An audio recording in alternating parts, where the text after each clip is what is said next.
Hello friends, तो इस video में देखने वाले हैं क्लास 12th फिजिक्स के जो इम्पोर्टेंट ऑब्जेक्टिव टाइप क्वेश्चन है उनको देखने वाले हैं। जो एमपी बोर्ड द्वारा प्रश्न बैंक जारी की ये सभी महत्वपूर्ण ऑब्जेक्टिव टाइप क्वेश्चन है उनको हम इस वीडियो में देखने वाले हैं। तो ये वीडियो रुक जाना नहीं योजना के जितने भी फॉर्म भरा स्टूडेंटों ने उनके लिए, साथ ही साथ जो सप्लीमेंट्री हैं फिजिक्स में उनके लिए भी काफ़ी महत्वपूर्ण वीडियो होने वाली है।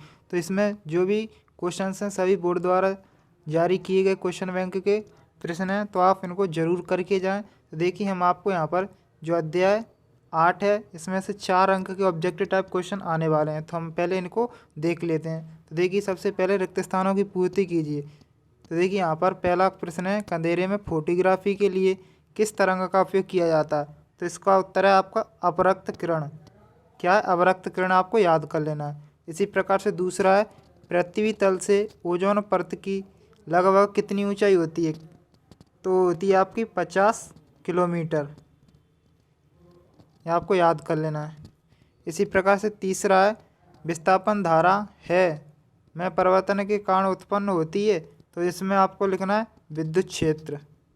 इसी प्रकार से चौथा है, एक त्वरित आवेश चुंबकीय क्षेत्र एवं दोनों उत्पन्न करता है, तो इसमें चुंबकीय क्षेत्र और विद्युत क्षेत्र दोनों उत्पन्न करता है त्वरित आवेश, तो इसमें क्या आएगा? विद्युत क्षेत्र।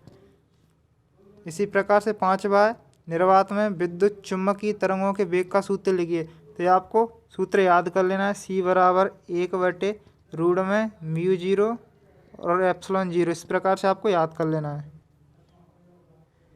यहाँ पर छठवा है, ऊष्मा की संवेदनशीलता ... तरंगों द्वारा होती है, तो छठवें आपको लिखना अपरक्त किरण। और सातवा, विद्युत स्फुलिंग के निकट ... की गंध आती है, तो इसमें लिखना है आपको ओजोन। आपको सभी को नोट कर लेना है। यहाँ पर आठवां, पराबैंगनी लैंपों के बल्ब ... के बनाए जाते हैं, तो इसमें लिखना है आपको क्वार्ट्ज। इस प्रकार से लिखना है क्वार्ट्ज। यहाँ पर नवा है, जीवाणुनाशक के रूप में ... तरंग उपयोग होती है, तो होती है आपकी पराबैंगनी। इस प्रकार से आपको लिखना है।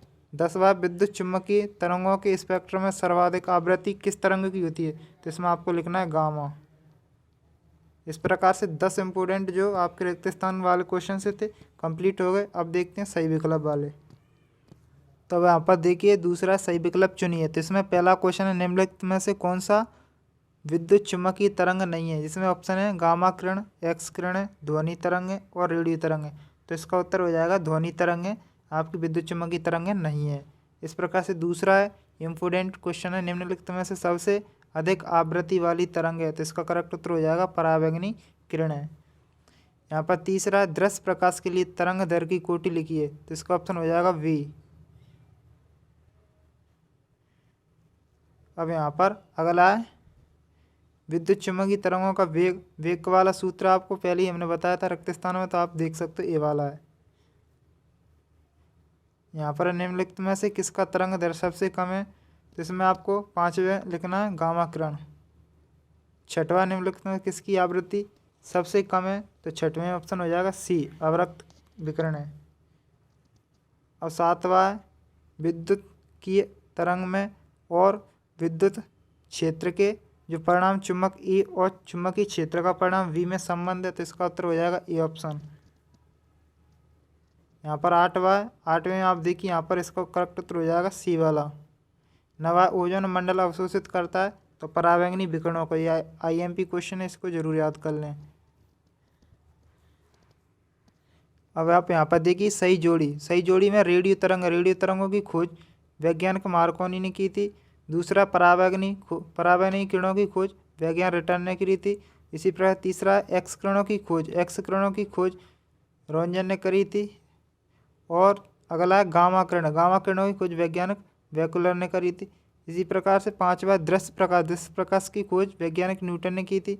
और बचा अवरक्त किरणों की विलियम हर्शल ने। इस प्रकार से आपको जो खोज करता है और जो तरंग है इनको आपको याद कर लेना है।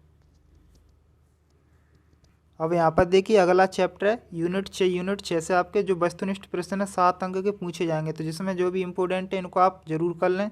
देखिए यहाँ पर एक सूक्ष्मदर्शी की लंबाई बढ़ाने पर उसकी आवर्धन क्षमता जो सूक्ष्मदर्शी है उसकी आवर्धन क्षमता क्या होगी, बढ़ जाएगी। तो इसमें आपको क्या याद करना है, बढ़ जाएगी।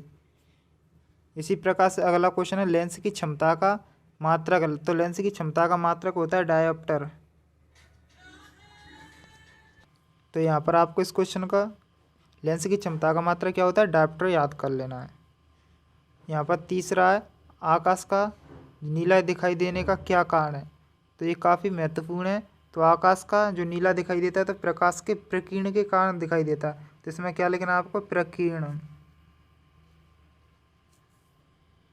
इसी प्रकार से चौथा, एक स्वस्थ नेत्र के लिए स्पष्ट दृष्टि की न्यूनतम दूरी होती है 25 सेंटीमीटर। ये आपको याद कर लेना है। यहाँ पर चंद्रमा से देखने पर आकाश का रंग कैसा दिखाई देता है, तो काला दिखाई देता है। यह आपको रिक्त स्थान थे। अब देख लेते हैं सही विकल्प। तो देखिए यहाँ पर पहला क्वेश्चन है निम्नलिखित में से किस रंग के लिए कांच का अपवर्तनांक न्यूनतम होता है, तो लाल रंग के लिए। क्या लिखना है, लाल। दूसरा, एक लेंस की फोकस दूरी किस रंग के लिए न्यूनतम होती है, तो बैंगनी रंग के लिए। अगला, हीरे का चमकने का क्या कारण है, IMP क्वेश्चन है। तो ये आपका पूर्ण आंतरिक परावर्तन।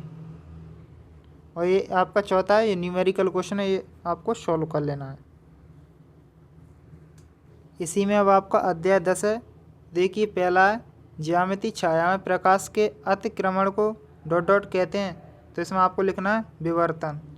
याद कर लेना है विवर्तन। सभी को आपको नोट कर लेना है सभी क्वेश्चंस को। देखिए श्वेत प्रकाश में पतली फिल्म के रंगीन दिखाई देने की घटना का क्या कारण है, तो यह प्रकाश का व्यतिकरण। तीसरा, तरंग संचरण के दौरान समान कला में दोलन करते हुए बिंदुओं के बिंदु पथ को क्या कहते हैं, तरंगाग्र। चौथा है बिंदु स्रोत के कारण उत्पन्न तरंगाग्र को क्या कहते हैं, तो गोलीय तरंगाग्र। पांचवा, तरंग स्रोत के प्रेक्षक से दूर जाने के कारण तरंग दैर्घ्य में वृद्धि को डॉट डॉट कहते हैं। तो इसमें लिखना आपको अविरक्त विस्थापन। छठवा है प्रकाश की तरंग दैर्घ्य बढ़ने पर प्रकाशीय यंत्र की विद्युत क्षमता डॉट डॉट कम हो जाती है। तो इसमें क्या लिखना है, कम हो जाती है। इस प्रकार से आपको इन क्वेश्चनों को याद कर लेना है। अब यहाँ पर है सही विकल्प। तो देखिए तरंगें एक स्थान से दूसरे स्थान तक संचरित होती हैं ऊर्जा के रूप में।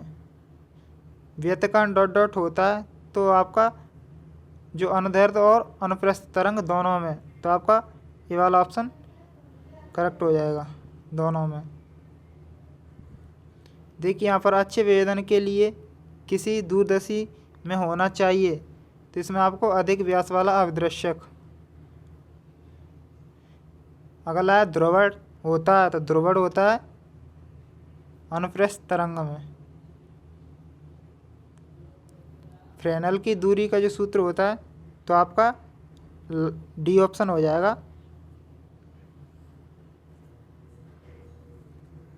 तो इस वीडियो हमने जिस टॉपिक से ज़्यादा क्वेश्चन आ रहे थे ऑब्जेक्टिव टाइप उनको कवर कर लिया है। तो अगर आपको वीडियो अच्छा लगा तो वीडियो को लाइक कर दीजिए और इन क्वेश्चनों को आप ज़रूर याद करके जाएं।